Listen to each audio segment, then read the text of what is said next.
Oh, now is not the time.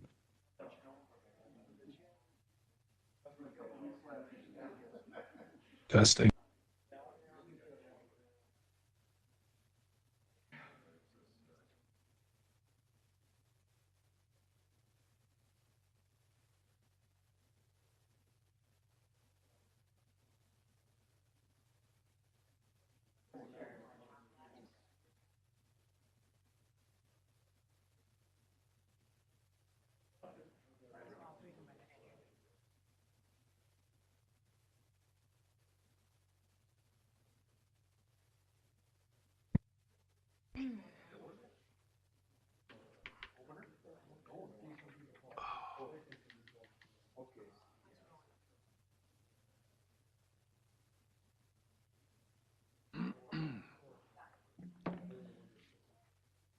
Guys ready to go?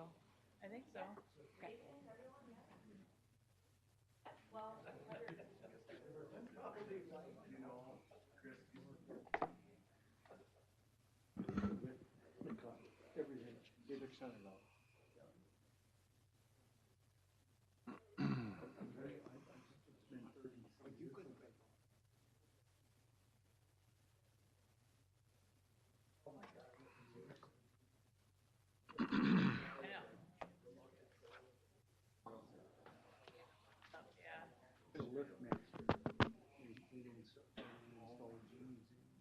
Oh, really?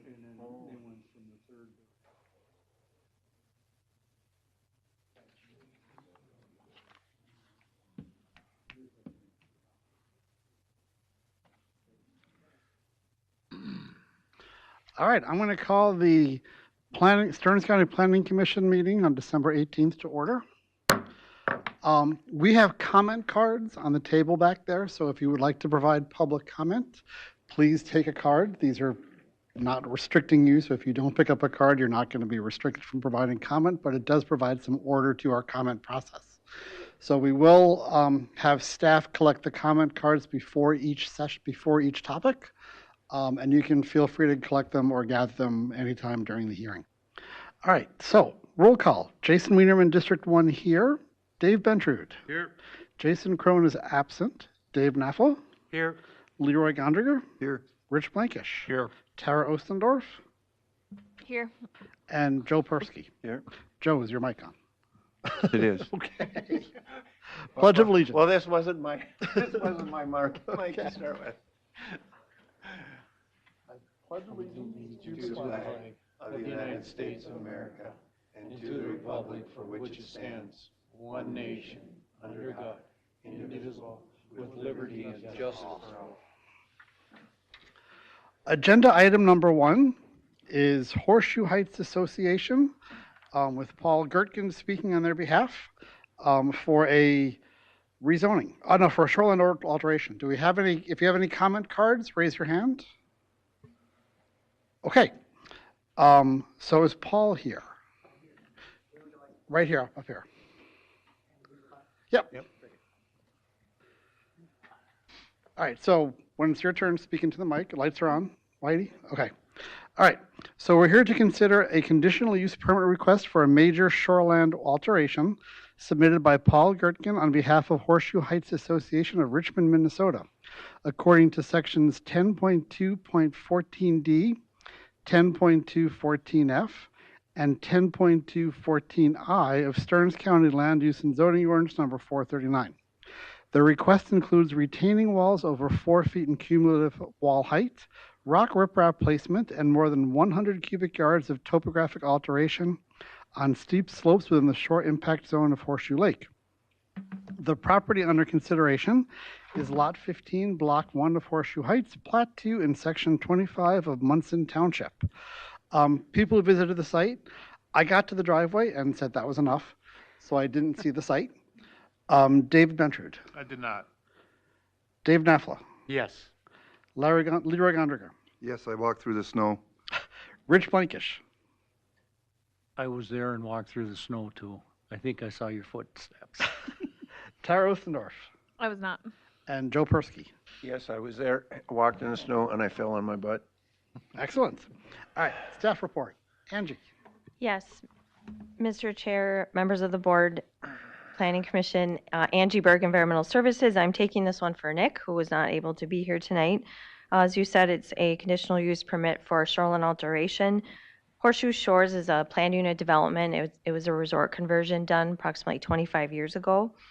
And the parcel is about 2 acres. Impervious lot coverage is estimated to be about 20%, which is met. Some of you that were out there saw the steep slopes. Otherwise, I'll show some maps when I'm not talking. You'll see that the slopes are steep in some areas, which is contributing to likely some of the erosion. Property history. Just get to that here. Angie, while you're looking, Mr. Chair? Yes. Angie, while you're looking for that, you said that impervious was at 20? Approximately 20%. Yeah, boy, it really looked like it was pretty crowded there, but it meets the standard? Yes, that was our analysis. Okay. Mhm. And that was redone since the last? Right, that was, Nick had done a Aerial? review. Yeah, Correct. Okay.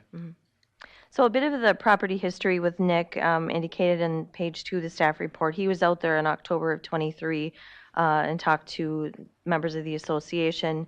And then in 2024, Nick went back out with Greg Berg at Soil and Water, did another site visit. At one point, they were considering working with the Conservation District on a project. And since then, since October, they've been working on completing their application. So the project components, let me try to pull up the,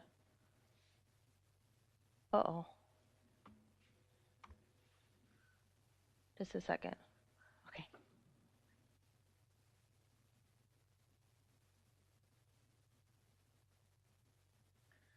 Okay, so 4 different parts of the project. There's 2 retaining walls that are being proposed. There's 278 cubic yards of fill being proposed, rock riprap along the shoreline, and then native vegetation is being proposed to help mitigate for the shoreline assessment. We do have some recommended conditions if approved, and they are listed on the second page of your report, is that rock riprap not to extend any higher than 2 feet above the ordinary high water level, and must be placed at a 33% slope or flatter. Number 2, substitutions or changes to the planting plan would require approval of the department. And number 3 is the financial guarantee requirement. And we are recommending that in this case to ensure that if the project is approved, it's completed correctly, and most importantly, that the native vegetation is completed. With that, Mr. Chair and members of the Planning Commission, we didn't receive anything for public testimony on this one. And I will go through some of the slides because it's hard to do that at the same time as I was talking. So if you want to start moving on, and I'll pull up some different aerials at the time. Okay. Okay. Applicant, name and address, please. Hi, Paul Gerken. Address 21303 State Highway 22, Richmond, Minnesota. Thank you. You've heard the staff report. Any additional comments? Nothing other than, than what Angie said, right? I mean, as some of you can attest to, and Angie, with pulling up the photographs, the obviously a steep slope. We've got some failing infrastructure that we're trying to replace with something a little bit more permanent, and obviously with a lot more native vegetation to keep any water that starts to go down that hill at bay and keep it from going into the lake. All right. Hearing from the applicant, we'll open the public hearing. Anybody from the public wish to testify? Anybody from the public wish to testify? Anybody from the public? All right. Board members, comments, questions, concerns, discussion. Mr. Chair? Yes. Yeah, Paul, I was out there and I came down that slope. Yeah, that's where I fell. Yeah, no question about it. It looks bad. Yeah, it's been a long time coming. As far as and then going down the shoreline, I couldn't quite see where it ended. Are you doing any tree removal at all? Tree removal? No. No, okay, because there's just a couple that are left there, I believe. Yeah. Right. And then how about replacing any trees? Is that possible? I think the the plan that we've got with Prairie Restorations, I think they had mentioned they were going to leave as many of the saplings that are growing in the hills alone, and they said there was a potential to add additional trees if we would like to. Yeah, that would help that Right. hillside, yeah, if you can, okay. Other input from the board? Mr. Chair, I just had a question. I did not have a chance to get out there and look at it, but just to understand it, it sounds like this project is replacing old retaining walls and with new and improved. Is that kind of, you're not adding additional retaining walls or just kind of replacing what's Right. there So already? we've got one that is, well, we've got two that are failing. Yep. That are right at the base of the water or very near that. And then the idea is to augment the one at the highest point where there's a wall, just to retain that water at the top of the hill rather than letting it just freely flow Okay, down. yep, got it, thank you. So just a question on the walls that are failing. Did any of the design engineers give you a cost for restabilizing those sites as opposed to replacing them? We went through a number of different contractors and discussed the best way to do it, right? If we were going to pull this wall out, would you replace it or grade it? And I think most of them were split, and I said, well, you could do it either way. I think the plan that we've got with G&M Outdoors is, to me, a little bit more palatable, that where we've got existing timber retaining walls, that just to keep that disruption at a minimum, to put boulders there to help retain that permanently, and then the riprap where the other retaining wall is failing because that's so close to the water's edge. Okay, thank you. Mr. Chair, there are members from the association online as well. So, Paul, I'm not sure if they were going to be contributing or if they were just going to be listening in. I mean, I think if need be, they Okay. pitch in. I think we're just kind of here just because it's Okay. anxious to try to Okay. see where things are at, and if there's input needed to pitch in and answer any questions that you've got. Okay. So I guess to facilitate that, Angie, is there anybody from the Lake Association who would like to provide feedback? You don't have to. And Mr. Chair, it'd be the homeowners The homeowners. association. Yep, homeowners. Looks like we have a hand raised for Melanie. Go ahead, Melanie. I have been working with Nick on this. I was on the site visits with him both times he was out. I just want to point out in that picture that's being shown right now, when we're talking about the riprap, no riprap is going there that on that side. And we are also not adding any walls. In fact, we're getting rid of that one wall that Paul mentioned in the center section that's failing, and that's being replaced with some riprap that's a more permanent stabilizer. And so, yeah, we will not be adding any walls, so to speak. Thank you. Hearing Yeah, no and we further- are very excited to get some more of that natural light natives in there. So. Great, thanks. Nothing further from the board. I would entertain a motion to close the hearing. I'll make that motion. Motion made, second. I'll second the motion. Second, all in favor, say aye. Aye. Opposed? Motion to close hearing. Hearing's closed. Further discussion? Mr. Chair? Yes, Joe. I was just going to ask, Paul, how many units are there? 13. Okay. Further discussion?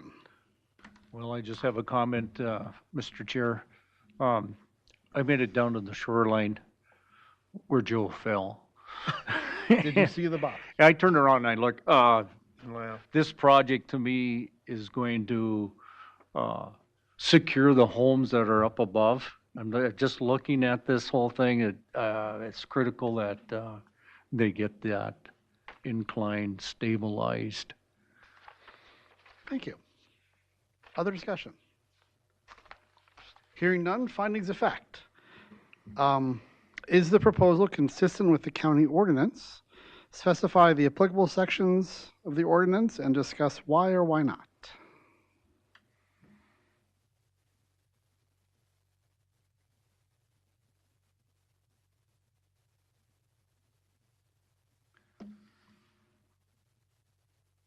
Mr. Chair, Yes. it's in compliance with the zoning ordinance 439, sections 10.2.14D, 10.2.14F, and 10.2.14I. Thanks, Rich. Are there any other standards, rules, or requirements that the proposal must meet?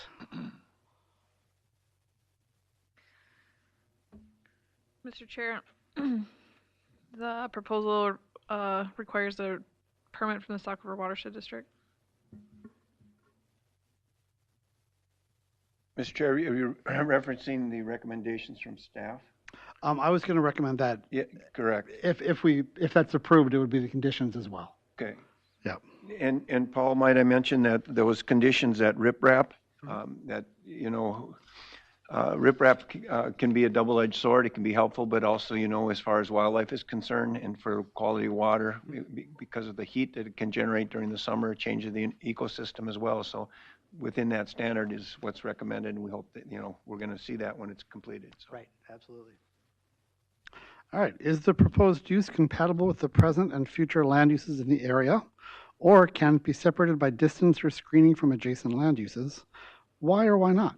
And how will any scenic views as viewed from the water body or public places be impacted by the proposed use?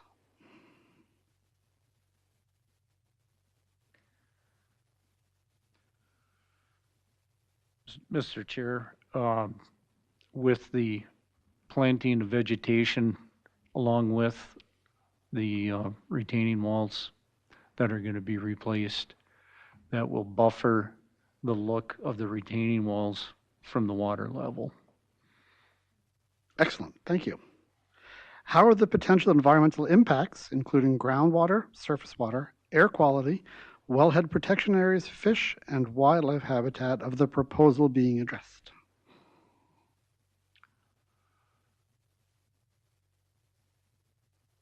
Mr. Chair, I believe by just doing this project, it will have positive impacts on all the things that were mentioned there. Thank you. How will the potential impacts of the proposal affect the property values of the area in which it is proposed? Mr. Chair, we have no documentation on that, but I would think it would improve the value. Thank you. How does the proposal affect the general health, safety, and welfare of the residents?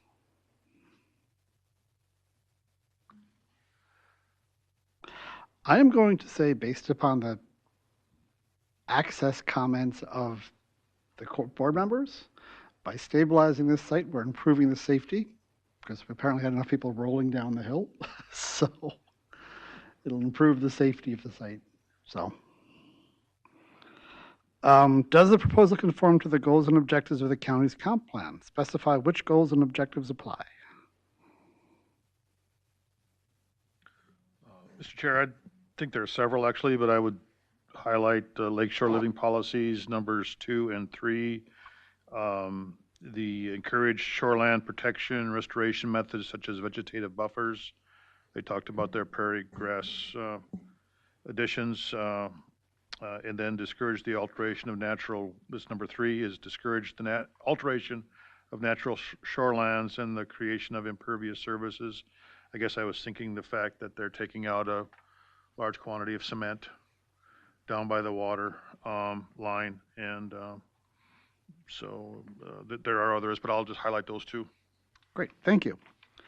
Has the applicant provided or will provide financial assurance to guarantee reclamation, cleanup, or site stabilization and establishment of vegetation? Mr. Chair, I believe that's addressed in one of the conditions. Thank you. Other issues pertinent to this matter. I'd like to commend the applicant and the association for doing this all beforehand. We've seen a lot of these that have come in after the fact. So knowing that you folks have been proactive in working with the county staff to do this is a testament to being aware of the policy and getting in front of it. So thank you for that. All right, hearing nothing else, I would entertain a motion for or against recommendation to the county board. Mr. Mr. Chair, I make a motion to approve the conditional use permit that's been requested. I don't recall, is there conditions? I don't- Yep, 3 conditions, 3. page 2. I gotta find them. Do I need to state them, or Just the 3 conditions in the staff report will be suitable. the 3 conditions in the staff report? Yep. Okay, thank you. We have a motion to approve recommendation for the county board with the 3 conditions. Do we have a second? Mr. Chair, I'll second that. We have a second. All in favor, aye? Aye. Opposed? Motion passes. This will be January 6th, right? So this will go before the board January 6th. Thank you for your time.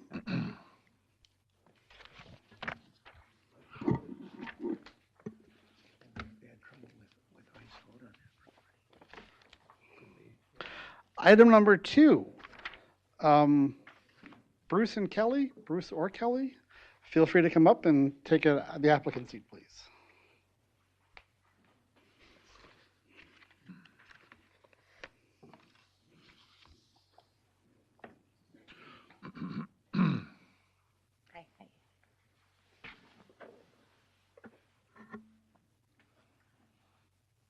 All right, we're here to consider a rezoning request submitted by Bruce and Kelly Sparts of St. Cloud, Minnesota, according to sections 4.10 of the Stearns County Land Use and Zoning Ordinance number 439 to rezone 6.8 acres from the agricultural 40, the A40 zoning district, to the residential 1 R1 zoning district. The property is in the north half of the southwest corner, lying west of County Road 138 and east of the Sauk River, in section 34 of St. Joseph Township. The property address is 9984 County Road 138 of St. Cloud, Minnesota. Roll call of folks who were there. I was. David Bentrude. Yes. Dave Nefla. Yes. Leroy Gondriger. Yes. Rich Plankish. Yes. Tara. No. And Joe. Yes. All right, staff report. Heidi. Okay, this is a rezoning of 6.8 acres from A40 to R1. If this is approved, the applicants intend on splitting the property to have one more buildable lot for their mother to live on, and then eventually be their retirement home. Alternatives to a rezoning is to obtain a conditional use permit for a detached accessory dwelling unit. However, that limits the size of the new dwelling to 1,000 square feet, or rezone just a portion of the parcel and not the whole parcel. Property has access to County Road 138. It contains the existing building site, yard, and wooded area. No feedlot setbacks impact this rezoning. There are 39 homes, 1 feedlot with over 10 animal units, and 2 feedlots with less than 10 animal units within a half mile of the property. The property is surrounded by a mixture of farmland, woodland, floodplain, and rural residential lots. The city of Rockville and 3 commercial businesses are less than a half mile from the property. Surrounding zoning is A40, and there's commercial zoning approximately a quarter mile to the east and southeast. Property is within the Shoreline Overlay District and Floodplain Overlay District of the Sauk River. It's currently allowed just the 1 residential dwelling unit. If it's approved as proposed, they could have a base density of 6 residential dwelling units. However, due to the floodplain on the property, the maximum number of lots there could be 4, not 6. But again, their intention is just 1 additional parcel. The property is on the ag and rural areas with natural resources overlay on the county's future land use map. And St. Joe Township did recommend approval of the rezoning. All right, applicants, please state your name and address. Bruce Sparts, 9984 County Road 138, St. Cloud. Thank you. And I'm Kelly. I live in the same place. Okay, any additions to the staff report? What's that? Any additions to the staff report? No. No. Okay. I'll open the public hearing. Any member from the public wishing to speak? Any member wishing to speak? Heidi, any written comments? No written comments received. Okay. Any questions from the commission? Mr. Chair? Joe. say, you've definitely got enough space there for another dwelling. What I'm concerned about is, what I hear is that you're going to have a separate lot for this additional home, so that there'll be two homes, two parcels on the existing parcel. Is that correct? Is that what you're hoping to do? Yeah, it should be roughly 3 acres apiece plus. Okay. And I just want to say, I like that plan, because that would avoid conflict in the future. Sometimes we have plans that come in and they say, well, we're going to do this, but then when it actually happens, then it doesn't look necessarily what we had heard that it was supposed to look like.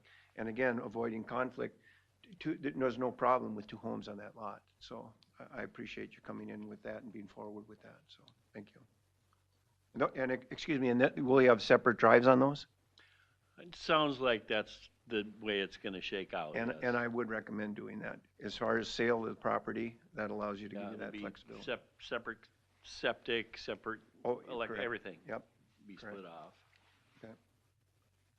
So at the moment, you're asking to rezone the parcel, the 6 acres, to R1 lots, which would give you the 4 lots? Realistically, a maximum of 4 lots, yeah. So the 4 lots.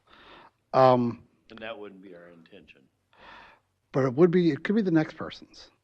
So, Dirty dogs. well, I'm wondering, I mean, where they put the houses.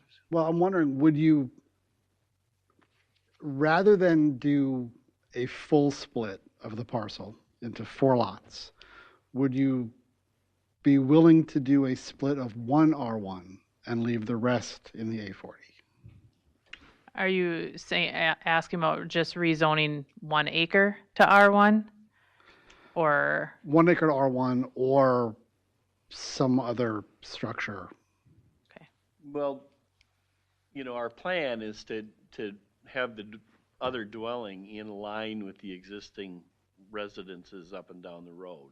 So if you look at ours, it hugs the south side of the property fairly, for the most part.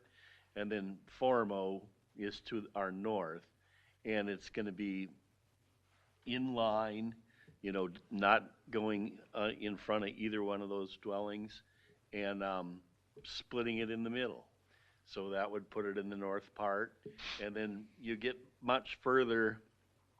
So there's a lot of area in the front that's wooded, and that you're considering is buildable. You're not gonna wanna build a house in front of the other people's house. And then behind that, of course, is when you get into the floodplain. So it's not gonna be nobody's gonna be able to build there anyway. You understand? So it's best that we just split it all the way down, and we do have enough waterfront and road frontage that it works. We did check into that, to just go from 138 to the river, the north side, and just make it one lot. And that will be included when that other house ends up going up. It'll just be that way. And the people that come along later on, they're gonna realize that they can't build behind that house and they can't build in front of that house. And they won't be able to build in front of our house. So Heidi, can we do 2 R10s? Well, Or the something? rezoning would need to go, something would need to go to residential 1 because it's only 6.8 acres to Yep. begin with. Yep. Potentially, an option would be to rezone, the north half of this parcel and leave the south half where their existing parcel is as A40. Then you're only rezoning about half of it. Yep. If that helps alleviate any concerns. And then they would still be able to get one more parcel in there. and that Mr. Chair, I'm just concerned with, if we'd have it as R1 and place the home where they're saying they're gonna place the home, that would pretty much just take care of it. There wouldn't, if we're worried about density, there wouldn't be the availability to put another home in there. not if we do it where we say we're gonna Yeah. do it. Cause you can't build in front and you can't build behind because of the floodplain. Mr. Chair, I share Jason's concern.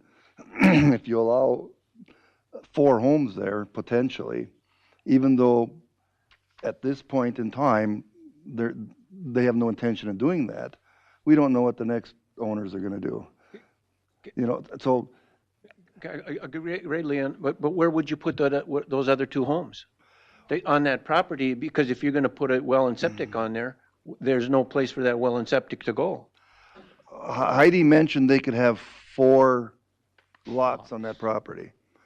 So that must be there's 4 buildable lots. It was approximately 4 acres outside of the floodway, is what I measured out. So, I mean, it maths out to potentially 4. Now, realistically on site, that's for someone else to determine. If this was approved as R1, they still have to go through a plat, correct? Yep, if So that would anything show is the approved, two they'll go sites. through a That would show plating two process sites. to establish the new lots. Well, The other concern I always have is this is spot zoning. Once we allow an R1 in this area, any of the other properties up and down that road can ask for that. Is that something we want to do as a county? I mean, we developed all these plans, and I see St. Joe Township's future land use plan kind of calls that for agricultural and rural area. You know, to me, that means, you know, either an R5 or an agricultural area. So last month I brought up that maybe if the townships want to reconfigure their maps, maybe they should go through that process. Because we've been getting a lot of rezonings, and I guess what's the point of having these rezoning maps if we're going to allow them all? Now I understand. Mr. You guys Chair. want to hold them accountable by doing the zoning that way. That would not allow them then to split it again. Okay, that's what you're thinking. Well, but we'd still be spot zoning an R1 parcel there.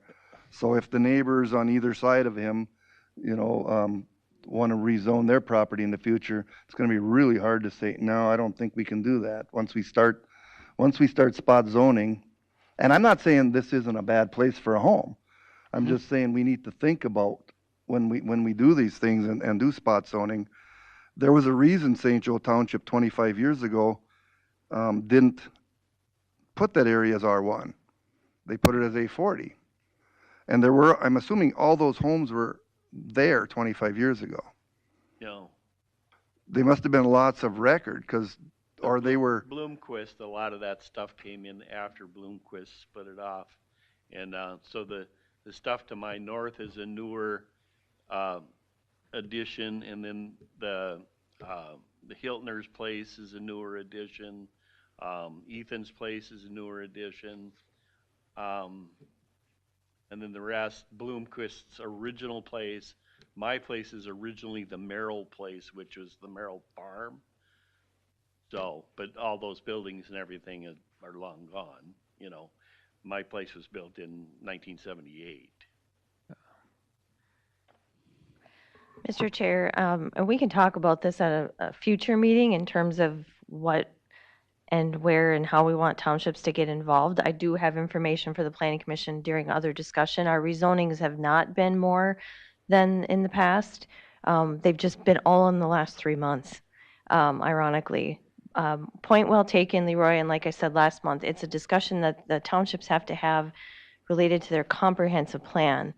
We're not going to dive into zoning ordinances with them first. They need to first look at their comp plan, and that's not something we're budgeted for in the foreseeable future. So at this point, we just need to take into consideration what St. Joe Township did, what's presented in front of you tonight, and make your decision on this application or modify it. Mr. Chair. Yes. Comment in regards to, this is one of those areas when we did the 2040 plan for the county. It's one of those that was earmarked as transitional. I believe, you know, you're close to it, it's relatively close to municipalities. So this is where we run into that issue when you look at it. And I agree with Mr. Gunringer that, yeah, it's spot zoning, but when you get into these transitional areas that we're seeing areas where people want to move, kind of get out of the cities and still be able to have a rural setting to some degree. And that's what we're seeing here. You look at all the number of homes that are built along that road. So I would say an R1 would be the right thing for that piece of property. And, you know, invariably across the road, that property has changed hands, and that's farmland. It's been farmed for a long time. And, you know, that is the area that a person is gonna have to be concerned about, because they'll be able to put 40 homes over there, you know? You're making my point. If we rezone your property R1, but- there will be but- 40 homes across the road. Yes, I am, but no, I'm not, because you're still bound by the fact that you can't, if we put a building on the north side of that property, we can't build in front of our house, we can't build in front of that house, and we can't build behind. And she's saying that 4 buildable acres are there, but we're not gonna put a house, we're not gonna let anybody put a house in front of our house. Our existing built-in 1978 house. I think the whole point, like you said, people wanting to be 5 minutes away from everything, but they still want to have the I live out in the country feel. The 3 acres is going to be a better feel than 1, you know. So from a standpoint of splitting it completely in half and keeping them as large as possible and only having a single dwelling on either is just, to me, common sense. You know, I wouldn't want to put any more buildings on that.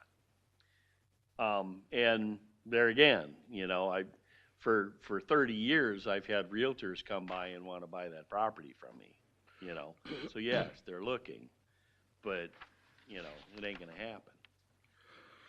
And invariably what's going to happen is once, God forbid, my mom passes, then, you know, we don't like stairs anymore. We're going over to the house with no stairs.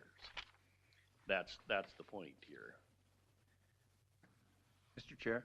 Yes. Leroy, are you concerned about the density of adding the 1 home, or are you more concerned about the density of adding potentially other homes or opening it up for the expansion of R1?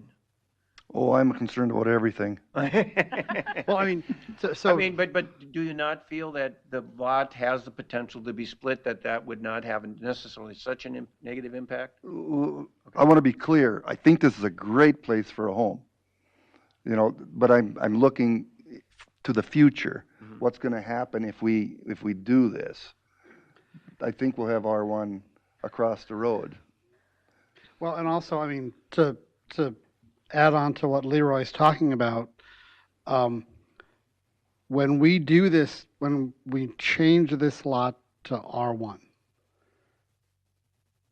this becomes R1. So 30 years down the road, 40 years down the road, it's an R1. And developer comes in, rips down your house, rips down the neighbor's house, and now we have 4 lots out there. So that's, I mean, we aren't going back. Once this is an R1, it becomes an R1. I would be totally fine splitting this in half. But dividing the 6 acres into 4 R1s means we have forever opened the door to potentially 4 houses out there. As you say, no one's going to build in front of your house until it happens. And what again? I just don't think the future investment of tearing down 2 existing homes with 1 being built in 2026 is going to be financially justifiable to go in there and put in infrastructure and curbing and road for 4 houses. I don't think anybody's going to do it, you know. So, there's my thoughts. And the other thing is the fact that we're doing this because this is the suggestion and the road we were pointed down to travel. This is what happens. This is what has to happen in order for us to build something that's in excess of 1,000 square feet. Well, if you have 1,000 square feet and it includes your car, you don't have anything. I might as well put fish house out there, you know, so. And that was one of the things with the mother-in-law property, you know, a dwelling, we can pull a mobile home on. That's the one thing that we were told. And it's like, well, we don't want that. That's not what we want, you know? So if we were still in the parameters of ag, and we could build something that, you know, is a little more realistic, like 3 stalls of a garage and 800-900 of living space, you know, here, Mom, have at it, you know?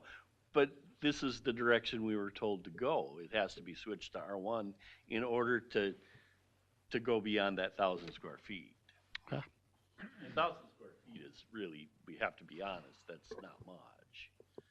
Mr. Chair, could I? Yes. A question for staff. I mean, there is another option. He could transfer a credit onto the property, or isn't that allowed anymore?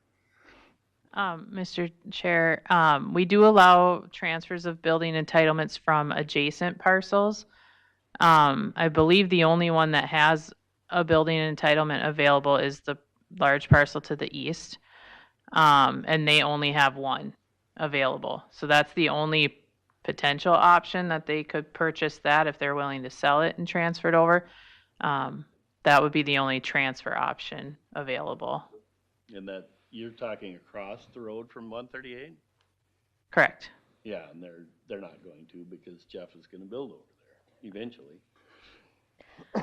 Mr. Chair, just 2 comments. So it was a few conversations were had about spot zoning, and yes, spot zoning is a term of art when it comes to zoning. Spot zoning is something that what you want to be careful about is taking and putting a zoning district in the middle of a different zoning district where it would not fit in with what's going on in the neighborhood. So for example, taking commercial and putting it right in the middle of a residential development, or industrial right in the middle of an ag. That's more of a spot zoning. When you're going from ag to R1, ag allows homes, R1 allows homes. So make sure you're thinking about that. And then secondly, you're not bound by prior decisions. So even if next month somebody came in the same area and asked for a rezoning, you're not bound by what you did tonight. It's time, place, and manner. You have a lot of discretion when it comes to rezonings, as does the county board. So those are just 2 comments that I wanted to make sure everybody understands. Thanks, Angie. Other questions from the commission? Just one last one. Yes. Could we rezone an acre or an acre and a half? And just, that would only allow one more home on the property? Correct. Yeah, you could recommend a modified rezoning of not the whole parcel, whether it's an acre, acre and a half the parcel, whatever. You could recommend something different. And would we have to designate that tonight where we wanted it, or could it be designated when he sites his house to make sure that that zone would be where the house is? You would not have to necessarily designate where that is. We did have one a year or so ago where it was similar in that it was 6 or 7 acres requesting to be to R1 and they only wanted one more home. And in that case, it was recommended you can rezone 1 acre. You decide with your surveyor where that 1 acre is going to be and bring that to the county board once you have that legal description. So that's how that one was handled. So they would just have a legal description for whatever 1 acre, 1.5 acre, whatever it is you describe or recommend. Have a surveyor provide a legal description and they can pick where on the property that would be. That's an option. Are you still, or are you going to be exempt from not building in front of the line of sight of all the other homes? So could you build closer to the road? I mean, if you did that acre and you rezoned that acre that's closer to the road, you can put that house up there? Right. You can put the house wherever you put the R1. So if you know exactly where you want the house, you just need to make sure that area is within what you're asking to be R1. It would deviate from the plan of how the residential setup is now. Well, you could still put, if you know where you want the house, the ideal location where your house is, that's where you can have your R1. If they're saying you can only do an acre or 2 acres or something. So that's just something a surveyor would lay out where that area is in a legal description for it. Right, so Bruce, what Heidi's saying is you get to decide where that acre is in between now and the county board meeting. Right, and my point is the fact that, if we were putting a building up on our property right now, if we were just keeping it and not rezoning it, we can't build anything in front of the house. So then, if we decide that the acre is closer to the road, then we can, is what you're saying. I'm not sure what you mean by in front of the house. On the road side of the house or the river side of the house? Roadside. We consider the front of our house the roadside. The roadside, okay. And we'd only be looking at making sure you meet the road setback. yeah, if we put an auxiliary building in, it has to not protrude in front of the line of sight of the front of the house as going towards. That's a township standard. That's where the township has a more restrictive rule than the county, correct? So we're only concerned with the location of where the new house would be for the rezoning. Outbuildings don't need to be in the R1 district. I don't think the township would approve us building either in front or, well, we couldn't really do behind because it does flood back there. You can't really cut the middle out of it and then rezone the middle of it and keep the rest ag. It seems odd to me. Do you know where the house is going to be put? Yeah, you see where our house is. If you want, I can walk up there. She can do it.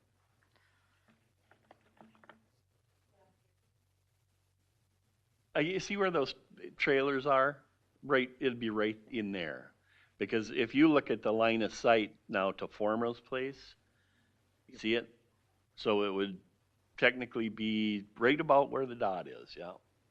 About there. Right in there. So you could just make a 1 acre, not a 1 acre lot, but a 1 acre zone for R1. You could So you could still split it off, but the rest of it would be ag and then Correct. You could 1 still acre. split north half, south half, but only rezone right here. Yeah, that would So it'd be a split zoning on the parcel. And what that would do is prevent anyone from having more houses in the future on the property without rezoning.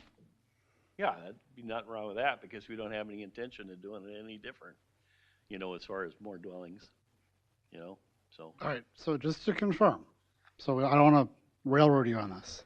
You're okay, as the staff mentioned, with having the 1 acre lots as opposed to rezoning the entire parcel. So you'd have Be 1 acre zoned R1, not a 1 acre. We're not saying it has to Right. be a 1 acre lot, but 1 acre zoned R1. Would still be splitting the property down the middle in equal proportions with only one area of 1 acre for the building site zoned R1.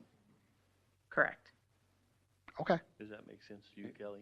Mr. Chair, So complicated. Angie, I gotta ask, do we have any parcels that have this already? What we're trying to do, I don't want it to create a scenario that now we're opening something up that we're gonna say, well, I've got this plan, and Mr. Chair, we did that in Avon Township about 10 years ago. It was a 15 acre parcel, and we rezoned 5 acres of it to an R5, which is near St. Anna. Okay. And the other 10 acres is still ag. You did it last year in Painesville Township. You tried doing it last month, but the applicants wanted you to act on what was requested, which is fair. So, yeah, you're not bound by what you did last year, 10 years ago. It's an option as long as the applicants believe it's workable. If they want you to act on their application, you can.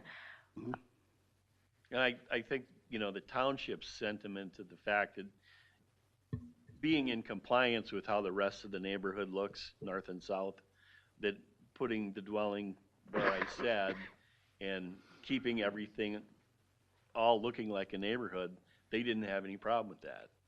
Whatever it was zoned, they didn't care. They said as long as it it maintains the integrity of the rest of the neighborhood, then they were good with it. So,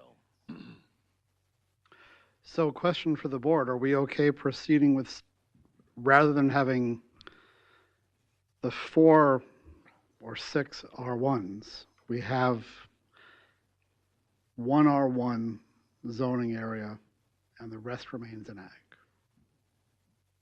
So, Mr. Chair, sounds like it gets the applicants what they want, and it does provide some protection to the county. If in maybe the unlikely scenario, somebody came in and tore down both houses and wanted to build for whatever. Unlikely, but at least it provides some protection to the county for that scenario. And they get what they want, and win-win. Mr. Chair. I'm just going, so then are we going to still split the lot when it's platted and then have a portion of the north lot then be designated R1? That's what we're looking at doing. Okay, so that we will then have 2 separate lots and just the one that will have the parcel that's zoned R1. Right. Mr. Chair, I have a question for staff. Is there any issues with any other kind of building setbacks, envelopes, whatever, if you just have a 1 acre zoning area within a 3 acre parcel? I don't think there will be any issues with meeting setbacks since the lot's so deep. As far as homes go, the home will only need to be 10 feet off of the north line and the south line. That'll be the requirement for that setback. And there's still plenty of room to meet the river and road setbacks. And I don't think there's any other setback impacts. Will the zoning that we're talking about right now, is that going to limit the size of the home that they can put on there, other than from the current lot setbacks? It shouldn't limit the size. It'll still be looking at 25% lot coverage for the whole parcel, not just the R1 area. So I don't foresee it limiting how large the home can be any differently. Will it limit future, if they wanted to build an accessory structure or anything like that, even though they have a 3 acre lot as they're intending to? Will that limit it? They will be limited by their lot size due to being in shoreland, potentially with their outbuilding, not limited by the zoning district. Okay. so somebody in the future, if they wanted to, they could put a building there again. The township would dictate it would need to be behind the Correct. house. And there would still be enough acreage to do another building if they wanted Another accessory structure, correct. Yep.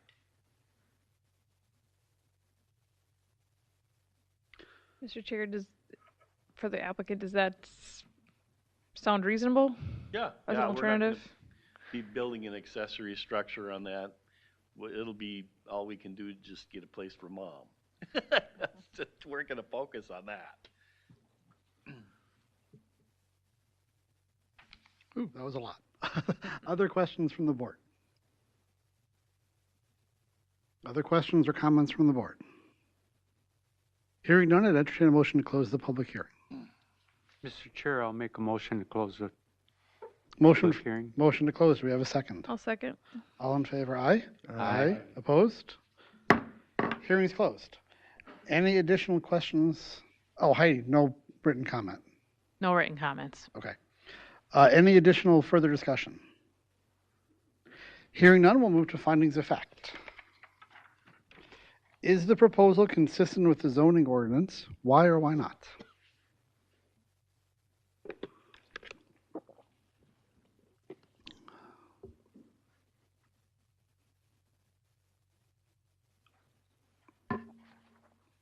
Mr. Chair, are we talking about the proposal that the board has talked about, or the one that's, okay. Yeah.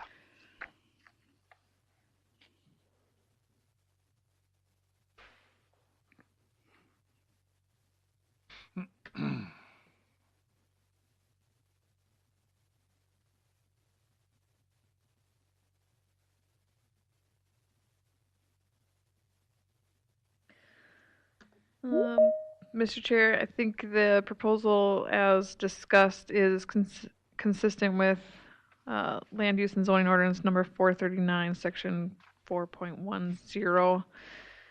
Based on the discussion that we just had, it sounds like it meets the applicant's needs and also limits future conflict.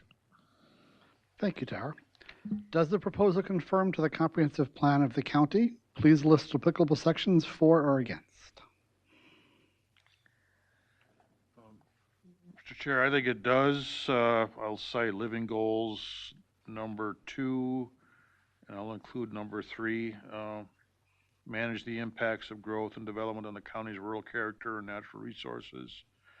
And then number 3, support housing options that give people in all life stages and of all economic means viable choices for safe, stable, affordable homes. Thank you. Is the proposal compatible with the existing neighborhood? Why or why not?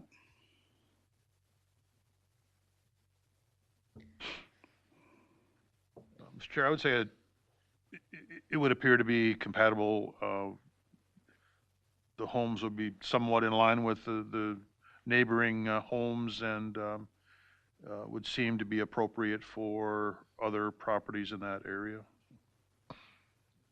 I would also add, based upon part of the discussion, we're not doing the 4 lots, so we're sliding it, so we're not opening the box to everybody to do smaller lots.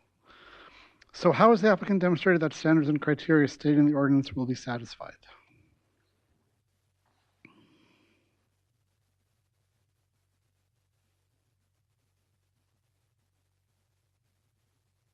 Mr. Chair, I think the discussion tonight with the applicant and their working through it with the board here has demonstrated that they're willing to meet the standards and criteria in the ordinance. Thank you, Tara. Other issues pertinent to this matter, as indicated on the screen. Mr. Chair, the township did approve the going to R1. We've deviated from that a little bit. I don't know if that's a problem for St. Joe Township. Probably not, but I don't know. Thanks, Dave. Other issues? All right, hearing none, I'd entertain a motion. And I believe the motion is to Heidi, as we said, the discussion we had was to add an R1 parcel to the lot. Yeah, you have to, if you're not going to rezone the whole thing, then you will need to say an acreage. So if it's 1 acre, then 1 acre, and then they can identify where that 1 acre will be. Okay, so anybody want to acreage cap?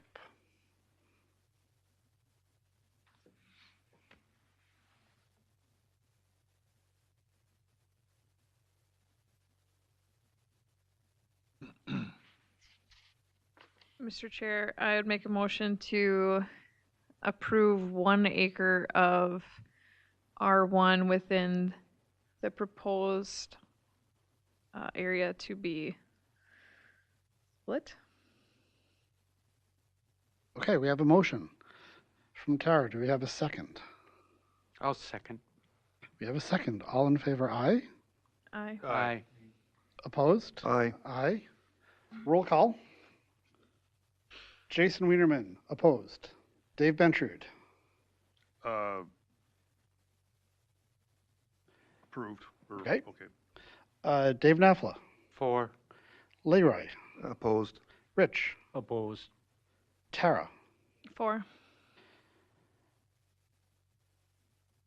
Ty. That was, yeah, 3-3. So, do we entertain a second motion, or does the motion fail with a tie? Mr. Chair, the way the ordinance is written, the Planning Commission ordinance is written for rezonings is the board makes the decision. Okay. Which they do anyway. Yep. Yes. So we would, so the board, so we have voted in a tie. Correct. So the board So that would be the board can't just do something on consent agenda. Okay. Because there was no decision made by the Planning Commission. Okay. So this will go before the board on January 6th, and they will be voting on it as a separate item at that meeting. Right? We'll be in touch. Yeah. Okay. So can I just recap for a minute? So as we sit tonight, no decisions made because you guys are split on your feelings about this project. So now we wait till January 6th and we have another meeting with a different board or with you guys again? Well, so the county commission, so we provide a recommendation to the county commission. As we have had a tie vote, that will go before the county commission on January 6th. They will be informed of the planning commission as a tie vote, so we do not have a recommendation for them. At the county board of commissioners January 6th meeting, they will then take this item for consideration, and they will have a individual discussion and then vote on that So as the the planning and zoning, No, that'll The come count, to yeah. that'll come to the full board, the regular county board. However, Angie, what we will do is we'll just have a discussion and motion on of the proposal and the motion that they made. We can't change it at that time. We would only do that with our public hearing. And so I would believe that because there's a tie, I believe we will probably have a separate public hearing. And it'll be similar to what took place here, but it'll be in front of the 5 board members. That's, If I may ask, in the discussion, it really didn't seem like there was going to be any opposing opinions. And what is the opposing opinion? Is it the fact that you're still thinking that it can be split into 4 lots, or what is the sticking point? I don't understand. So I will explain my vote. The other members do not have to. I did not, I felt the 1 acre limit was, so when they, For just the floating, yeah, the 1 acre, based upon your conversation, you were thinking about splitting it evenly north and south. With the 1 acre, you were going to have to pull off a 1 acre parcel and stick that somewhere on your lot. which I know where that will go, yeah. My envision hearing what you wanted to do was split the entire parcel. So by giving you a higher cap, 2.5, 3 acres, you could have split the parcel in half. Now you would have to pull an acre out. Mr. Chair, I think it was that. I don't think Yeah. that's Yeah, how that it wasn't- translated. Mr. Chair, you could still split the parcel, 3 acres on the north, 3 acres on the south, and that north parcel would just be 1 acre R1 and 2 acres A40. It would be split zoning on that parcel. Oh. But they With can the still R1 do, being the R1 would be where the home is, where the new home would go. Understanding the motion that was made, 'cause My bad.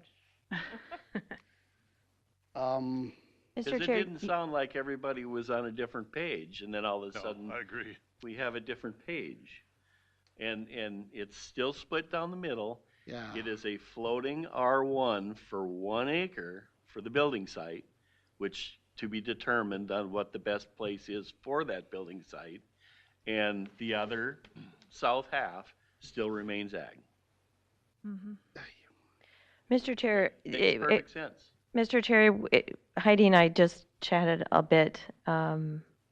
We don't have any findings for the opposing views, at least nothing that was stated during the findings. Yeah. If there was miscommunication in what happened, I think you can reconsider. That's the discretion of the chair at this point. Okay. But it is helpful when going through findings to state the opposing side. For those of Right. you that have sat on the Board of Adjustment, you're required to. Yep. I don't have anything written other than what was during the discussion. So, Mr. Chair, could I explain my vote? yeah. My vote, I've always been taught not to look at the people in front of us, but what's going to happen in the future. And that's why I was harping on the spot zoning. And I believe it will allow the neighborhood to explode with R1 across the road or wherever. That's what I based my vote on, was the spot zoning and what will happen in 10, 20, 5 years from now with allowing this. Like I said, I agree with what you want to do. I just don't like the way it's happening with the rezoning. So based upon the clarification of the motion, having it split, I'm going to recommend we reconsider the motion based upon the additional information. So Angie, should we do a roll call vote? No, Mr. Chair, my parliamentary, I would recommend that someone could suggest that they misunderstood the vote, make a recommendation for a revote, and then the board would allow for that revote, and then you could have discussion on the revote. Okay. And Mr. Chair, I think you did indicate that there was some misunderstanding. So Yes. you've done that. Yep. So now you can, So I would entertain a motion. I will make the motion to cast a revote for the motion as stated by Tara.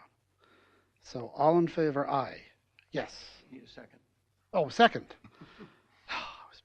This motion is just to have another vote? To have a revote. Yep. I'll second that. We have a motion by me, second by Tara. All in favor, aye. Aye. Aye. Opposed? Nay. All right, so roll call. So Jason, in favor of the revote. David? Afraid. In favor of the motion. Dave Nafla. In favor. Leroy. Opposed. Rich. Opposed. Tara. In favor. 4-2, right? Correct. Correct. Yes, that Yep. was 4-2 to To have a revote. So, okay. So Tara, to understand your motion, we're going to do a 1 acre Floating. split, R1, a 1 acre R1, and then they can do the A stuff however they want to do it. Yes. Okay. So that is the motion. So we have a motion. Well, let me reset. Do we have a motion for that? I'll make a motion for that. Do we have a second? Second. All right. All in favor, aye.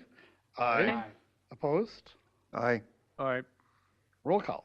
Jason Wienerman in favor. David Bentrude. In favor. Dave Nafla. In favor. Leroy Gondringer. Opposed. Rich Blankish. Opposed.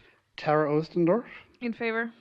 So 4-2. So the motion passes, and that will go before the board of the recommendation to do what we said. Yes, the recommendation was to recommend approval of rezoning 1 acre Okay. of that parcel to R1.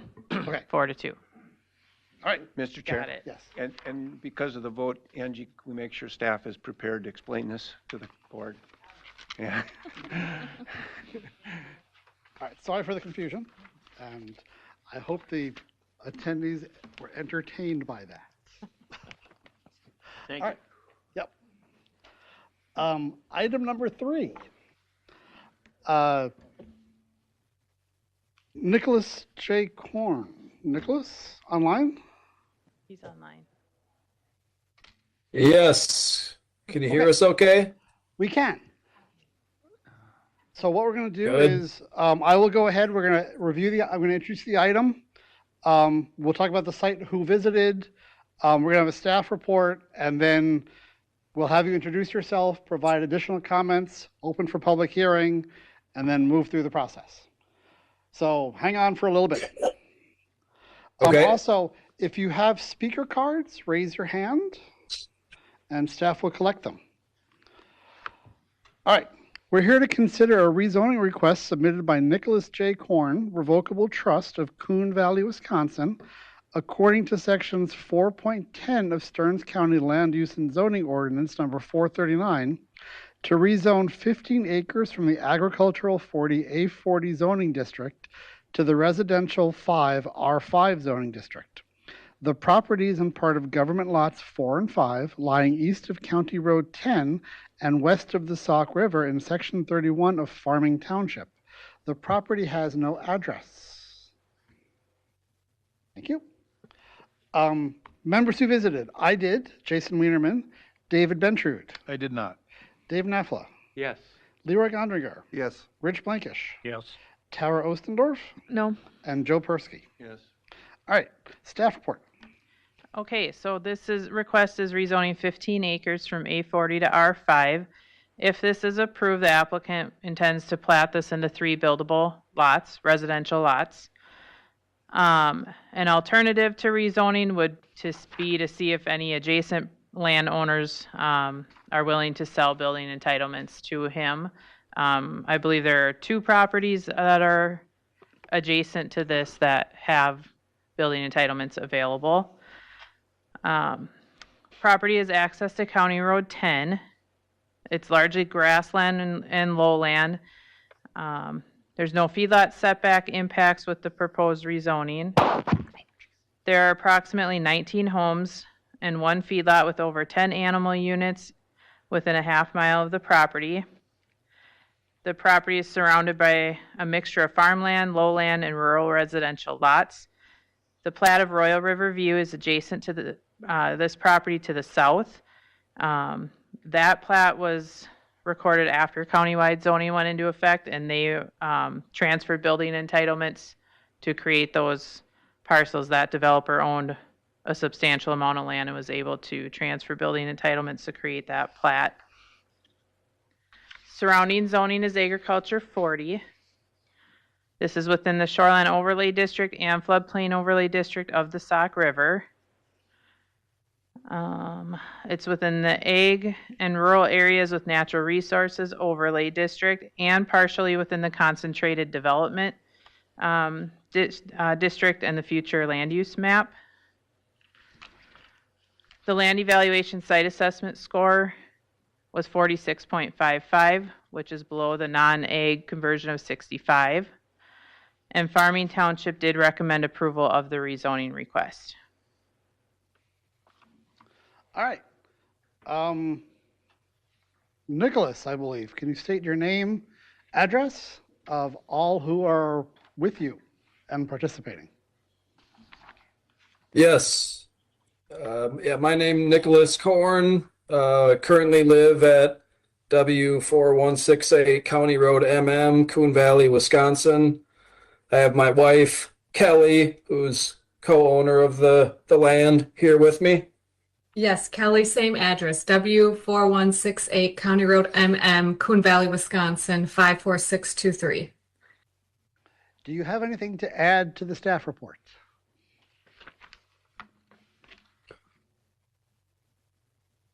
I thought the staff report was fairly comprehensive, was well done. The part that we wanted to highlight, two parts I would say, is just number one, the fact that a good portion of this proposed lot that we're looking to rezone is in the future land use plan for concentrated development.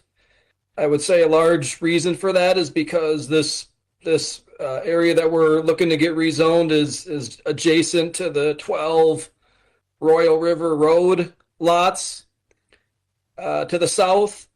And then just to the north of the area that we're proposing to have rezoned is a 10-acre lot that we also own that my wife's mother used to live at. So it feels like it'd be a great potential addition to the concentrated development that is already to the south of this area. And with the low LISA score, it is not conducive to be a really good agriculture land, especially with buildings on both sides of it. So just wanted to highlight those additional points. Okay, thank you. At this time, I'm going to open the public hearing. So I have a stack of cards here. So I will call your name. When I do, feel free to come forward and speak into the mic. Heidi's the mic on? Yes, it's on. Okay. So Ryan Simonitz. And state your name and address before you give your testimony, please. Okay, so you guys see in front of you the petition. All right, so my name is Ryan Swanjans. My address is 26648 Royal River Road, Painesville, Minnesota, 56362. I'm just going to go ahead and Go read ahead. it off. Yep. May I ask that all present individuals who have signed the petition stand at this time? These are all that could be here.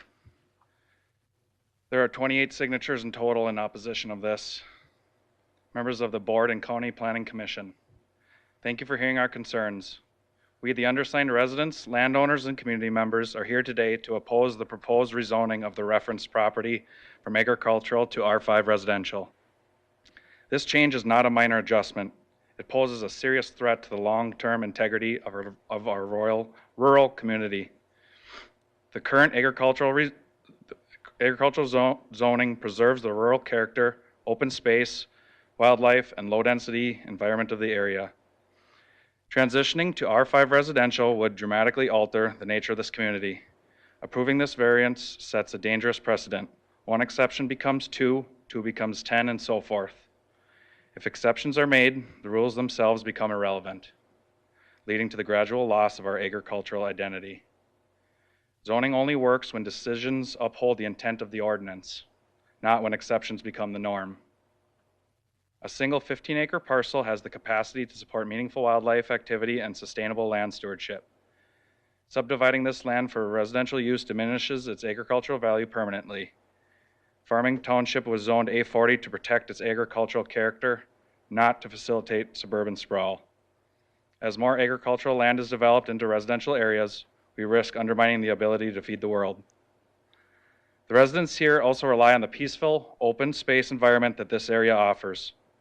More houses would mean more noise, more lights, and disruption to wildlife, eroding the rural character we value. Additionally, many neighboring properties are part of the Minnesota Conservancy for the Sauk River Waterway, which restricts development to protect the environment. Allowing further development in this area contradicts those preservation efforts. For these reasons, environmental, economic, infrastructural, and community-based, we urge you to deny this proposal. The long-term costs to our rural community far outweigh any short-term benefits to a single landowner. This subdivision does not serve the public interest and would harm our zoning ordinance, the environment, and the rural character we cherish.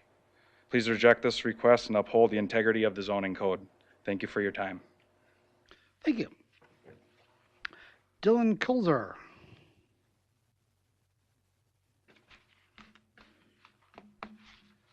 Hello. My name's Dylan Kulzer. My address is 25361 272nd Street, Paynesville, Minnesota. I just wanted to touch base on a couple items here. Okay.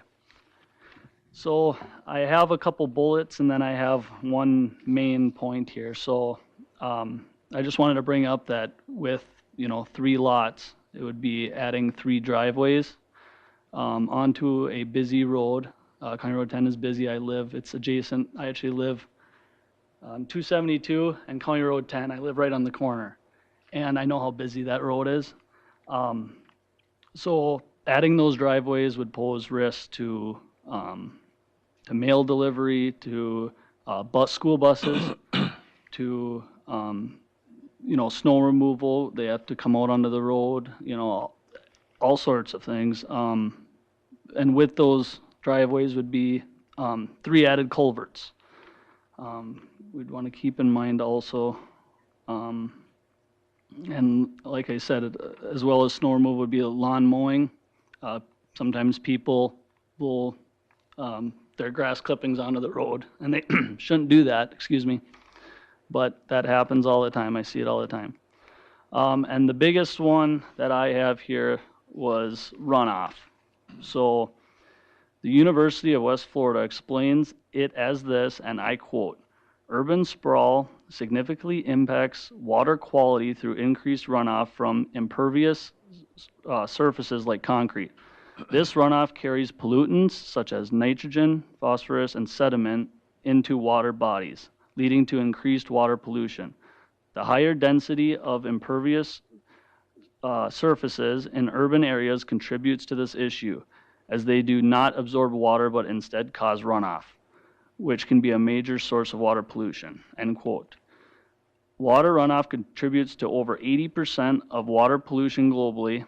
It can lead to a detrimental effect on aquatic ecosystems, disrupt food chains, and pose health risks to humans. Healthy organic soil absorbs more water and reduces runoff. Being this land is along the river, why would we want to risk causing more damage to our already fragile Sauk River ecosystem? Thank you. All right, thank you. Grant Kulzer.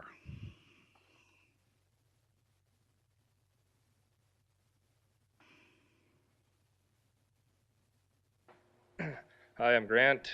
My address is 27370 County Road 23, Albany, Minnesota 56307. My point is that I want to bring up tonight is this is a little bit of the land that they own in that area. This portion and the portion to the north of that house or homestead that they brought up, along with more on the other side of the river. So if this is approved, when would the rezoning end?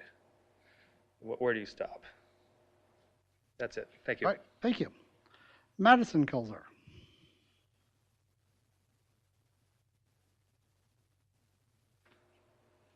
Hi, my name is Madison Kulzer. My address is 25361 272nd Street, Painesville.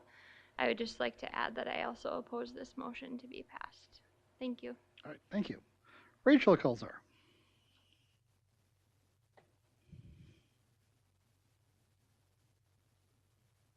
My name is Rachel Kulzer. My address is 30525 County Road 10, Albany, Minnesota 56307. I also very strongly oppose this request for many reasons, as you've already heard. There are a lot of families that really love living in the country for the space.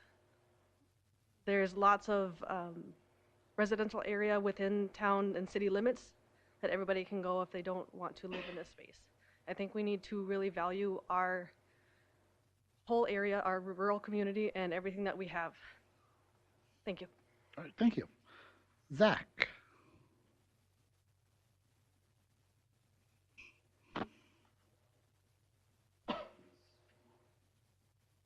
Zach Eitenauer, 25953 272nd Street, Painesville, Minnesota. I oppose this request for the point of the agricultural authority being set in place for a reason, and rezoning it to R5 can just potentially make more people do this, because if one does it, more will keep going. So I strongly disagree with it, so thank you. All right, thank you. Derek Kulzer.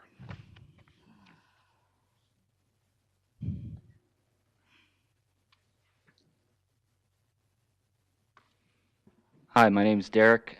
I live on 26170 Hazelwood Road, Albany, Minnesota 56307. I would also like to add that I do oppose this as well. We are a part of the St. Martin Fire Department, and it is a concern for me as far as, like Dylan had said before too, with just a lot of the added traffic, school buses and everything like that. I'm concerned about more traffic going through there, and the proposed location is on the lower part of two hills in the sense on the road to the north and south, and I'm afraid of more traffic through there and leading to more accidents or something like that would happen. So I guess that's a point that I wanted to maybe bring up as we are discussing and everything. So thank you. Okay, thank you. Jim Kulzer.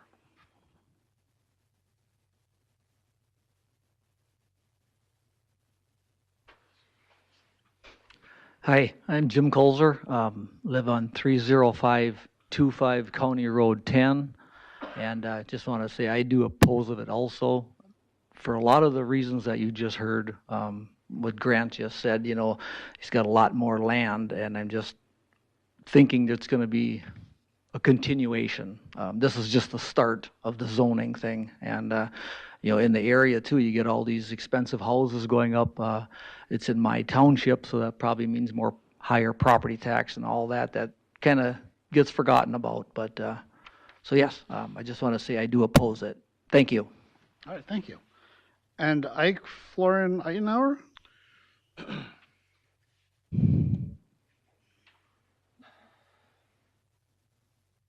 Good evening. Florian Eitenauer here, 902 278th Avenue, Painesville. I think a lot of these guys didn't hit on a couple of the points that we'd like to keep it A40. He's got the land, or majority of the land, to keep it A40. And to help out Just to the south of there, there's 2 young farmers starting. Right across the road, there's 3 young brothers starting a farm. And my son, he's farming right across the road. All these farms are within 200 yards of this development. And the more people you got in the country, especially with the farm area that's right there, you got more potential for problems down the road. Because when these lots come up for sale, you have no idea who's going to buy it. You know, if you got the money, you can buy any lot. So I am opposed to the R5. I'd like to keep it A40. And I would like to put in something, the neighbor to the south, when he sold all the lots there, he put a amendment declaration of covenants that when you buy a lot, you're realizing that this is ag country, ag land. There'll be sounds before 6 o'clock in the morning. There'll be sounds after 6 o'clock at night. There'll be tractors driving. There's irrigation. There's manure hauling. There's cattle bellering. There's whatever. If we can get something like that, like the neighbor did, that goes onto the abstract or onto whatever. I got a copy of it if you want to see it. The first page is kind of what I'd like to see in it. It lists the things of manure hauling and whatever all, ag stuff on there. But I would really encourage to keep it A40. He's got the land, and if we can get something like this in, that it's a nice place for houses. I ain't gonna say that, but I'd like to keep it A40 and then put some kind to protect these young farmers coming up. Thank you. Thank you. Any other comments from the public? Other comments from the public? Heidi, we have the written testimony, but that was read into the record, so, okay. So Mr. Korn, do you have any comments or feedback to what you've heard? You do not have to respond. And you're muted, it looks like. Sorry about that. Yes. I appreciate the comments that everyone made. A lot of the members are family members of ours, and so we value everybody's thoughts, especially family. And I guess I just would like to add that we were doing this to try and support our family and make lots for several of our family members. But if they're the ones that are not interested, that I think we just scratched this idea of rezoning this.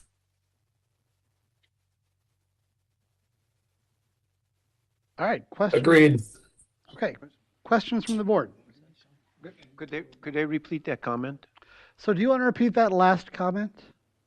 Yeah. We were rezoning this to make lots for our family members. And we'd like to scratch the idea of rezoning it if there's opposition from my own family. So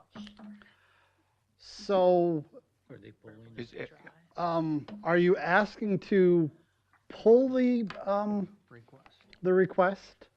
Or let me give you another potential option. So it seems like you want to have more of a discussion with your family members. If we table this item, we can table it to a later meeting so you can have that discussion, and then we can act on it when you're ready to move forward.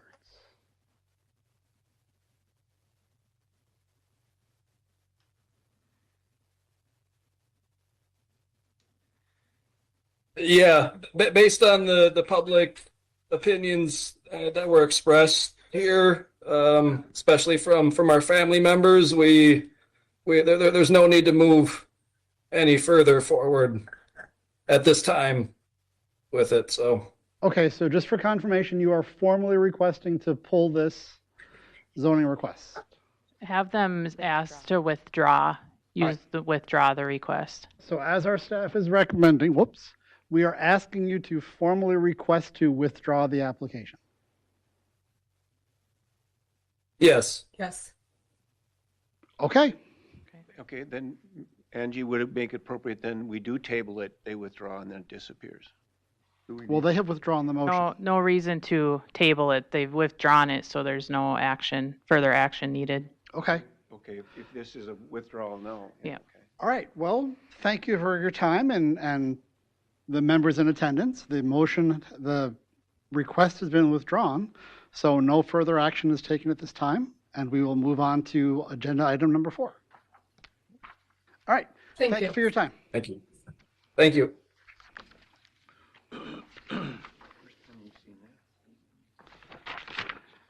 All right.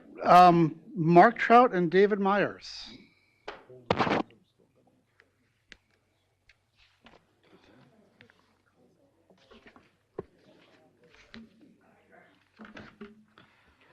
All right. We are here today. Do we have any speaker cards for this? Okay. We're here today to consider a rezoning request submitted by Mark and Dave Trout, LLC of Waite Park on behalf of the Stock 1998 Family Trust. Did I get that right? Okay. Dated July 8th of 1998, St. Joseph, Minnesota, according to sections 4.10 of Stearns County Land Use and Zoning Ordinance number 439 to rezone 18.53 acres from the A40 Ag 40 zoning district to the Industrial I zoning district. The property is in the north half of the northeast quarter of the southeast corner, lying east of County Road 133 in section 36 of St. Wendell Township. The property has no address. So, site visits. I made it there. Dave Bentrude. Not specifically for this, but I drive by there just about every week, so I know exactly where it's at. Okay. Dave Nafla. I drove by. Leroy. I also drove by. Rich. Stopped and looked at it. Tara. Drove by. Joe. Yes, I was by it. Okay. Staff report. All right, so the request is to rezone 18.53 acres from A40 to industrial. And the purpose is for future expansion of the Trout Company's property to the north and include additional stormwater facilities in that area. The property is accessed through County Road 133 through the Trout property to the north. It's currently tillable farmland. No setback impacts with this request. Adjacent land uses include approximately 74 homes, 2 animal feedlots with more than 10 animal units, 1 animal feedlot with less than 10 animal units within a half mile. Surrounding uses are tillable farmland, rural residential lots, and an animal feedlot. Trout Companies is adjacent to the north. The City of St. Cloud and City of St. Joe are less than a half mile to the south and southeast. Property is surrounded by A40 zoning to the south and west, industrial zoning to the north, and urban expansion zoning to the east. The property is not within any overlay districts or areas of concern. It's within the transitional area on the county's future land use map. Land evaluation site assessment score is 68.2, and St. Wendell Township recommended approval of the request. Thanks, Heidi. So, applicants, state your name and address, please. Thank you. David Myers, U.S. Bank, St. Cloud here, Rinke Noonan Law Firm.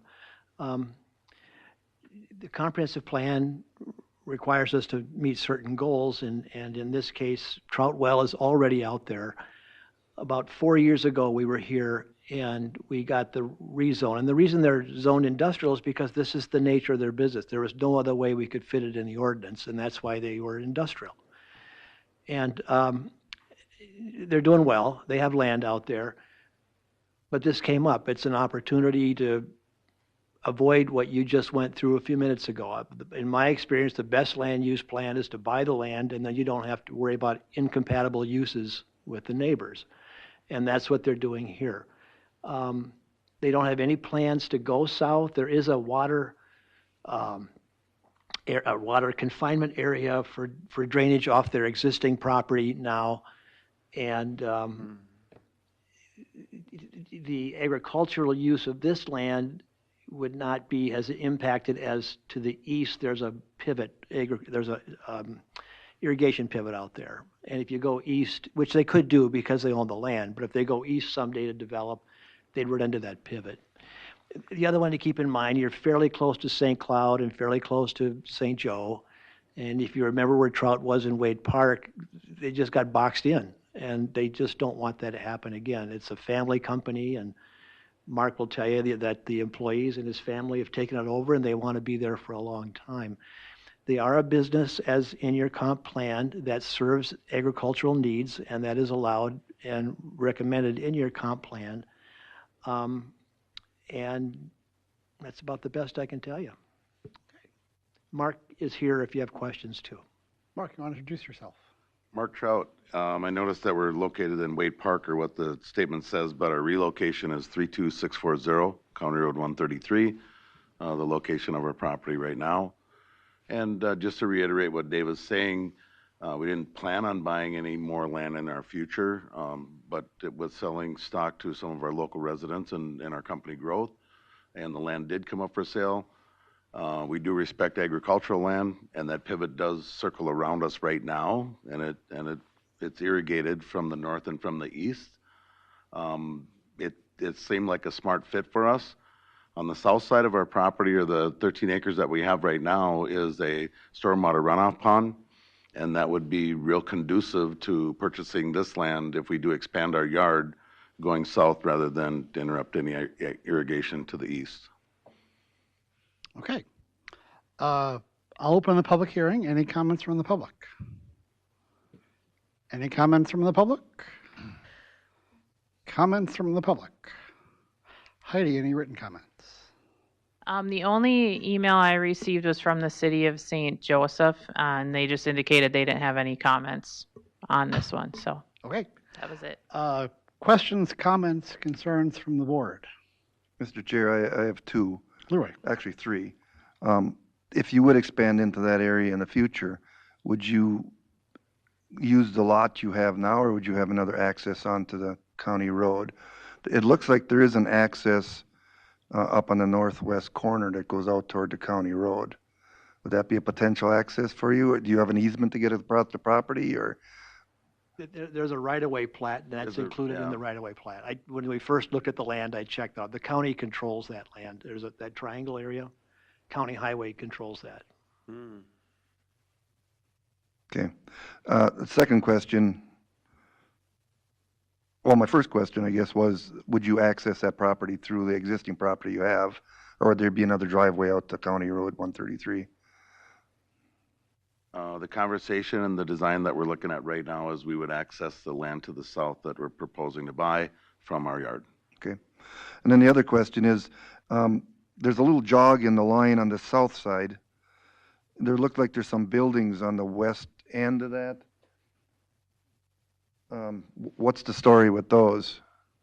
That's a split, and I'm not sure where they are with, it was approved by the township. The Stock family wants to retain that little rectangle you're talking about down there. Yes. Yeah, Stock family is going to retain that. It's going to be attached to the owner to the south. So that's been approved. At least the township approved it, and I don't know where staff is with that, but that's contingent on buying it, yeah. It looks like it's in the area that we're going to rezone. No. Oh, we're doing the yellow. Yep, Okay. the rezoning is for the yellow and not this. Okay. And I believe this has been approved, it just needs to get recorded. And then that line will officially change. Okay. It's a matured tree line too, and we didn't mind the split. It's a mature tree line along there, which, we don't want to have to pay to tear down either. It's a nice buffer, and it's full of heirlooms, treasures that they didn't want to move.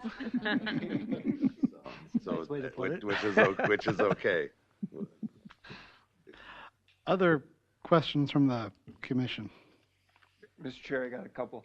Well, would it have made more sense just to keep the line straight across, or instead of having that dog leg in there? I'm just curious. If we kept the line straight across, But then that goes to another person's property then. Well, then they would have own a little sliver way over to the east. Okay. And then with all these properties, and especially with yours going off Leroy's question, are you going to access you'll access the new property from the north, but are you going to rezone or replat it? Is it going to become, or is it going to remain in two different parcels? No, the township asset become one part. We're going to tie it together. Okay, so One tax parcel. All right, so it'll be one parcel then? Okay. Yes, yes. Okay, I think it's a good project. Other comments, questions from the board? Other comments? Hearing none, I'd entertain a motion to close. I'll make a motion. Tara moves, second. Bunch of seconds. All in favor, aye. Aye. Opposed? Hearing's closed. Further discussion? Hearing none, we'll move to the findings of fact. Is the proposal consistent with the zoning ordinance? Why or why not?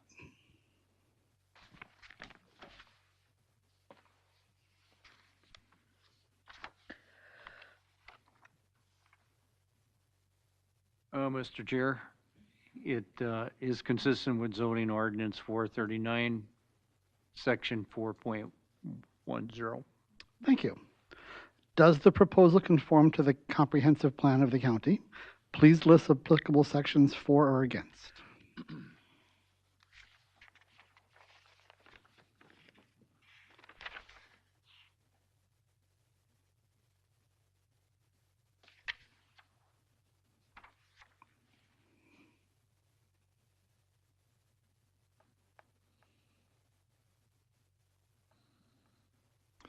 Mr. Chair, I believe it is under business goals, number 1, increase the county's regional prosperity by being globally competitive and a business-friendly region.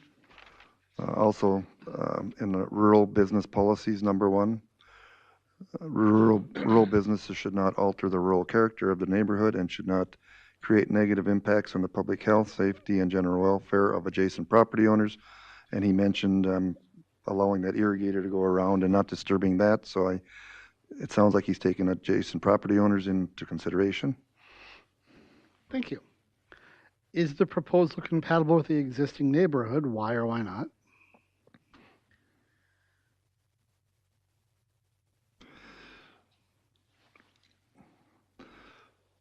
Mr. Chair, I believe it is because this board chose to spot zone this area 4 years ago to industrial.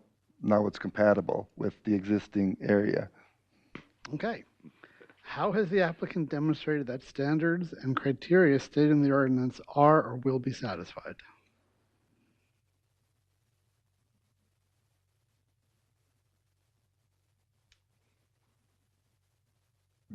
I think through the discussions the applicant had, they're going to respect the surrounding landscapes.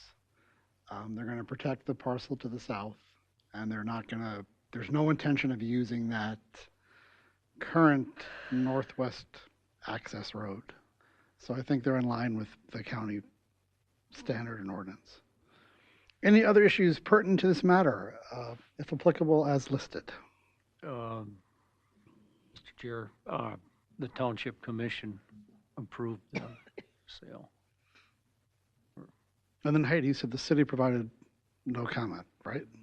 Or is Yeah, that the city of okay. St. Joe specifically had no comment. Okay. All right, so we'll move on. I would entertain a motion for recommendation to the board for or against. Mr. Chair, I would make the motion to approve the rezoning request that was submitted. Dave Bentrude makes the motion. I'll second that. Rich seconds. All in favor, aye. Aye. Opposed?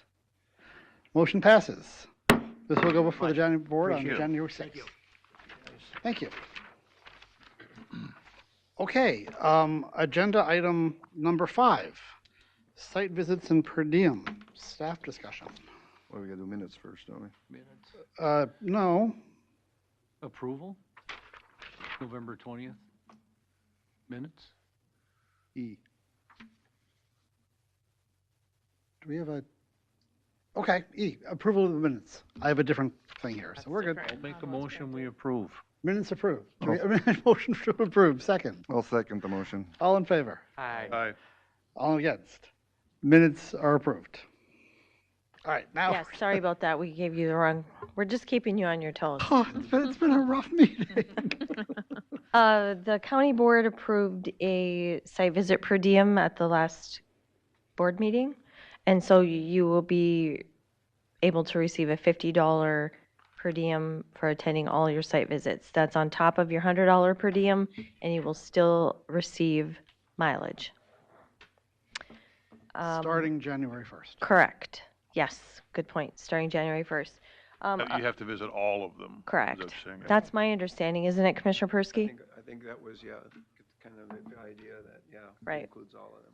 So the assumption then is when we go through who has made the site visits, Honesty. everyone, you have to say yes to all of them to get the. Right. I mean, I think that You do one, you can do them all.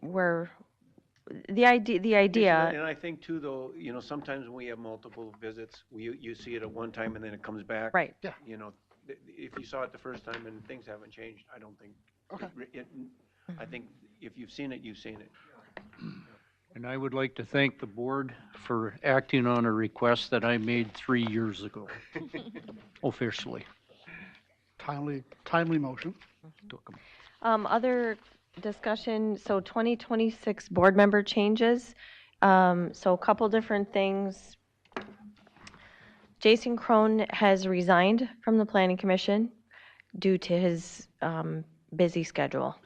Did he resign or did he expire? He resigned. 1 year left. Okay. Tara Ossendorf has also decided not to reapply, so this will be her last meeting. Yep. Jason Wienerman has been appointed to the Stearns County Board of Adjustment starting January 1st, which means this will be his last meeting. Jason has one more, Jason's term has one more year in it, and so the board appointed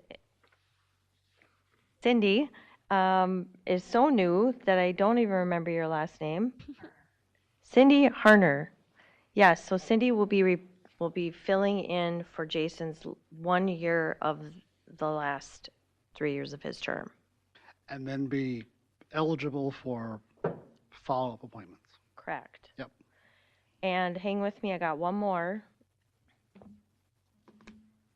Okay, so in place of, so Tara is a at-large member. Right. And so Angie Tomovic has been appointed, and she is the assistant city engineer for St. Cloud. Did I get that right? Wow. Commissioner Persky? Yeah, and she also works with ATP 3 district. I know her from ATP meetings from MnDOT, from the district up in Okay. Brainerd. Let's just say she's an engineer. I didn't her application, so I could have gotten that entirely incorrect. I do know she does live on the Chain of Lakes, and so she will be starting. So you're going to have lots of new people, So, which also means you're going to need a new chair. come January, So, right. think about if you would like to be the chair. It's a fun job. Who was the vice chair this year? I want to say Dave, weren't you? Or was it Jason? No. I think it was Jason. Well, I don't remember. Or he was he was chair, he was removed or Let me look. termed out as chair. Vice chair sounds like a hard job. Don't base it on this meeting. I'd consider it if anybody, unless somebody else wants it. Well, the reason I ask is in the past, I was on this board and there was a time when the chair and I believe the vice chair, we had nobody to start the meeting in January because the chair had termed out or something. So I'm wondering who will start the meeting in January. And that typically would have been the vice chair if we had one, I think. We'll look into that. I know we had that happen with Board of Adjustment last year rather, and we made it work. Yeah. Whoever it is will give you a heads up. At APO, just not to run into that dilemma, we have a second vice chair, just by name. So, yeah. And then also, there was your reimbursement things have to go in soon if you don't have them today. I was told to bring it along. Yep. Okay. Mr. Chair, tonight's meeting was an anomaly for me in a couple of ways, okay? I can't recall somebody withdrawing that because of the number of folks that had, reference thing in the public hearing. I had not ever seen that happen. Not at the meeting. You've had people withdraw Yeah. meetings, I Yeah, think. but- that's the first time I saw that. And then also, on that Sparks rezoning, I want to understand, I want to understand Rich, and I want Leroy, I want to understand you. The concept of what they want to do, you folks are not opposed to that, is that No, correct? No. I think it's a great place Because for a it home. fits, right? It fits the neighborhood. But Mr. Chair, I would ask for a call to order. This discussion is over I know, at but the I Planning wanna- Commission, and there isn't anybody here to, in there should general be no terms. further discussion on any public hearings. The issue's been acted on. Correct. So, But in But general terms. that will determine whether I ask them to take action on it, or if I ask them to have their own public hearing. And what I'm trying to say, Mr. we've Chair, is acted that on if it. Leroy and Richard add to the discussion right now, the applicants aren't in the room to hear that discussion, and I can't, that in good faith, shouldn't be bringing that forward. okay. So what I wrote down during the discussion when I asked that specific question was, I'll tell you because I typed it out. Opposing views were, don't look at the person in front of you, spot zoning, and what could happen in 5, 10, 20 years. That's what I heard. I did not hear anything from Richard. If Richard has something else to share, then that should have been shared during the public hearing.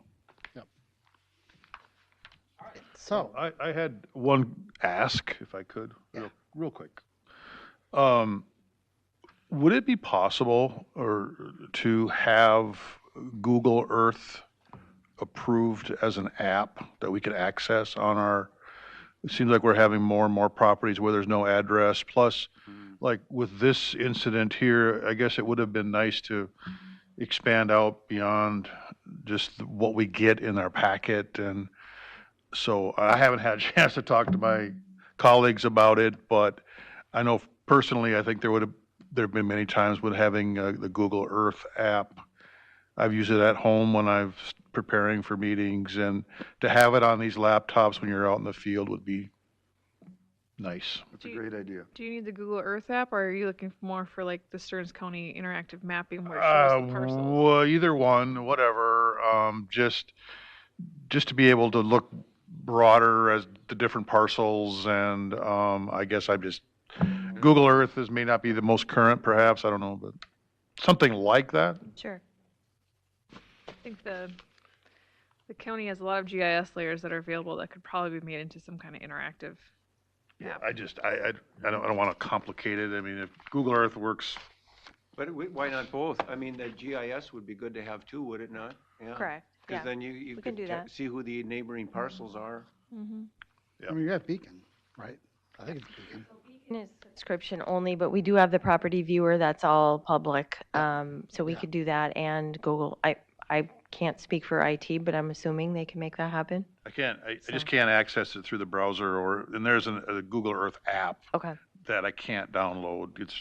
And I understand there's reasons for that too, but if we could get approval for that, that'd be Okay. nice. And being on the Board of Adjustments last year, and it'd be nice to have.